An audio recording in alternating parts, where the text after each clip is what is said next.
မှအကြည့်ရောတော်တော်လေးစုပ်ပြန်နေတော်မှောင်နေမီးရမှာပဲမလာဘူးကျဲဝင်တော့လည်းမလာပါဘူးဒီကန်းနဲ့အခုလေးမနေနိုင်ဘူးဒီကန်းကလည်းမီးမလာဘူးသူကမီးသွင်းထန်အရန်နန်တယ်ကွာတငယ်ချင်းတွေလည်းစုံတော့တောက်တယ်ပေါ့နော်မစုံရင်စုံအောင်လိုက်ပြီးတော့ညှိပါတယ်အဲဘာအတင်းပြောနေတာ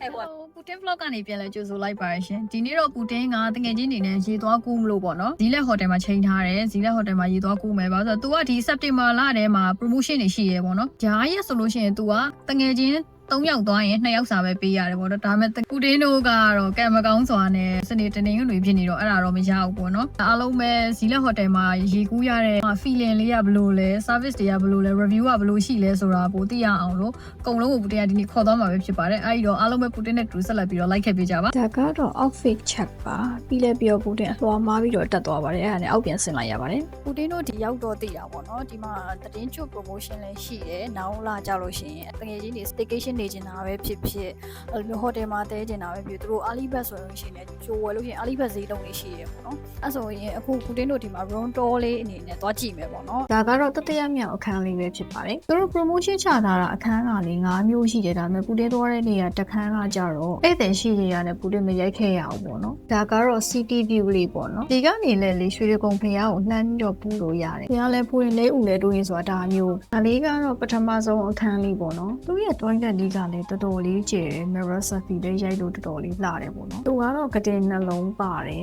ပြီးတော့မြစ်ကိုလည်းသူကလှမ်းမြင်ရတယ်ပေါ့နော်မြစ်နဲ့တော့နည်းနည်းလေးဝေးရပေါ့နော်ဒါပေမဲ့လေ view လေးကတော်တော်လေးလှတယ်လို့ပြောရမယ်ဒါလေးကတော့နောက်တစ်ခန်းပေါ့နော်ဒီကန်းကနေပြီးတော့လေရွှေတကုံဖျားအောင်လှမ်းမြင်ရတယ်ဒီလားသူ့ရဲ့ toilet ကလေအရှိခန်းထက်တော်တော်လေးကျယ်တော်တော်လေးလှတယ်သူကတော့ကတင်တစ်လုံးပဲပါတယ်ပေါ့နော်ကိုတင်အခုချန်ထားပေးတဲ့ဈေးလုံးလေးတွေကနောက်လောက်ဆိုရင်တော့အပြောင်းလဲလေးတွေရှိပါမယ်ဒါပေမဲ့စက်တင်ဘာလကုန်ထိတော့ဒီဈေးပါပဲဗီဒီယိုထဲမှာကျတော့လေရွှေတကုံဖျားတော်တော်လေးသေးနေတယ်ဒါပေမဲ့အပြေမှာဆိုရင်တော့ရှင်းရှင်းလင်းလင်းကြီးကိုဖူးလို့ရတယ်ပေါ့နော်နောက်ဆုံးတစ်ခါကိုသွားနေပြီရန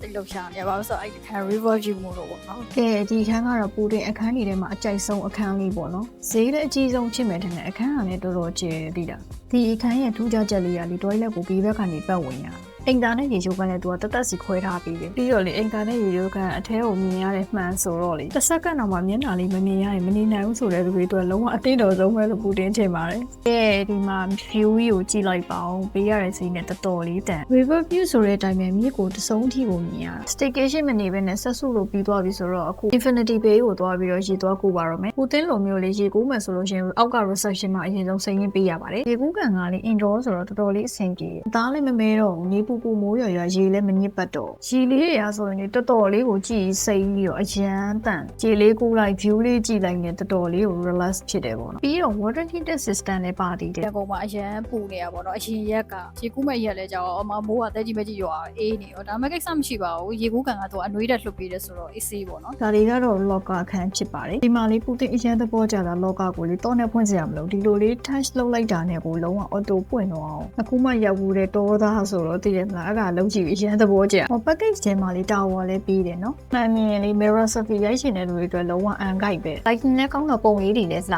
ါကတော့ရေချိုးတဲ့အခန်းလေးပေါ့နော်ရေချိုးတဲ့အခန်းကတော့2ခန်းပဲရှိတယ်လူများလို့ရှိရင်တော့စောင့်ရတယ်ပေါ့နော်ကျယ်လည်းကျယ်တယ်ဘယ်လောက်အားလဲဆိုတော့လေဒီလားဒီမှာပြက်စင်လို့အခုဖွင့်တာမီးဖွင့်တာခုနကဘူးလေးမီးမပွင့်မဲရိုက်မီးဖွင့်လိုက်တာဒီမှာလင်းသွားမီးမပွင့်မဲနဲ့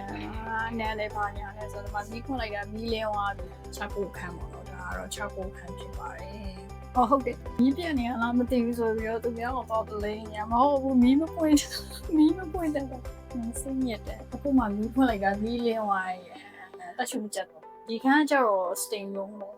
finally ပူတင်တို့တရားမူလန်ကေးဖြစ်သွားပါတယ်ဒီကိုစုံလဲတဲ့အခန်းလေးတော့ skip လုပ်လိုက်တယ်နော်အဲ့နေရာလေးမှာထိုင်ပြီးတော့ဓာတ်ပုံရရင်အရန်လှတယ်ပူတင်ပြောဖို့မေ့နေတာ package ထဲမှာလေး cocktail ဒါမှမဟုတ် multi ကြိုက်ရတစ်ခွက်တောက်လို့ရတယ်နော်ရေကူးပြီးရင်လည်း steam room တို့ charcoal room တို့ဝင်လို့ရသေးတယ်။ကဲဘောရာတွေစုံလုံးတောက်လိုက်ပါဦးမယ်။ဘောရာမှာလို့ရှိရင်ဒီတေချာလေးမှာပူတင်တို့တော့မှားပြီးလာချတာပြန်လဲလို့မရဘူးလို့ပြောပါတယ်။ဒါကတော့ငါမုတ်ကျော်နဲ့အာလူကျော်မစားဘူးလို့ဟိုတယ်မှာလာစား။ဘယ်နေရာရောက်အစားအရေးကြီးရဆိုတော့ပူတင်လိုမျိုးလူတွေရှိတာ။ကိုစားတာလူပြီးသွားလဲ easy ပဲနော်။ရေကူးကန်လာပြီးရေမကူးတတ်တဲ့လူတွေတော့လည်း easy ပဲတော့ဒီမှာဘောခွင်းထားပြီးတော့အဆင်ပြေတယ်။ကဲသူများတွေကတော့ make up လိမ့်နေပူတင်ကတော့ပလိမ့်ပါတယ်။ခြေထဲမှာရှိတဲ့တငယ်ချင်းနဲ့ပလိမ့်ပြီးတော့မှုတ်ခုံကူးလိုက်ပက်လက်ကူးလိုက်နဲ့ကျွန်မအရန်ကျွမ်းပါတယ်ပေါ့။ဝင်းပိုက်ထားလို့ရေမကူးတတ်ဘူးလို့ထင်သွားတယ်မလားမှန်မှန်ပြောအမှန်ကလေရေကူးတာလည်းကြိုက်တယ်ရေလည်းကူးတတ်တယ်ဘူးမှန်မပါတော့ကန့်နေတာအရှိကိုမမြင်ရအောင်အခုဆိုရင်တော့ရေကူးပြီးတော့ဒီမှာစုပ်စုပ်ပြက်ပြက်နေအောက်မှာဖြန်းနှကောင် တငယ်ချင်းတွေနဲ့ထင်တိုင်းကျဲပြီးဆိုရေချိုးပြီးပြန်มาတော့မယ်ရေကူးကန်ရေရနှွေးတဲ့လောက်ဒီရေအေးလိုက်တာသူမအပြုံးနေလို့ရေလဲချိုးပြီးဆုပ်ဆုပ်ပြက်ပြက်ကနေပို့ပြီးစုပ်ပြက်သွားပါလေရေမချိုးခင်ဒီချာကိုကန်ထဲမှာခဏလေးနေပြီးတော့မှရေချိုးပို့အဆင်ပြေတယ်သွေးပေါက်တွေလည်းပွင့်သွားတော့လေတော်တော်လေးကိုပေါ့ပါသွားတယ်ကဲရေလဲချိုးပြီးသွားပြီဆိုတော့တငယ်ချင်းတွေနဲ့မုံလေးပါလေးသွားစားလိုက်ပါအောင်မယ်ဒါလေးကတော့ပူတင်းရဲ့ rating လေးပါပူတင်းအနေနဲ့ပြောရရင်တော့မစိုးပါဘူးကိုသမီးရေကူးကန်ထဲမှာဒီကန်ကိုစိတ်တိုင်းအကြဆုံးပဲတော့လေကအကျိုးရှိရဆိုရင် like share subscribe follow လုပ်တော့ပို့လည်းမမေ့ကြနဲ့အောင်နော်အားလုံးပဲနောက် vlog မှာပြန်တွေ့ကြပါမယ်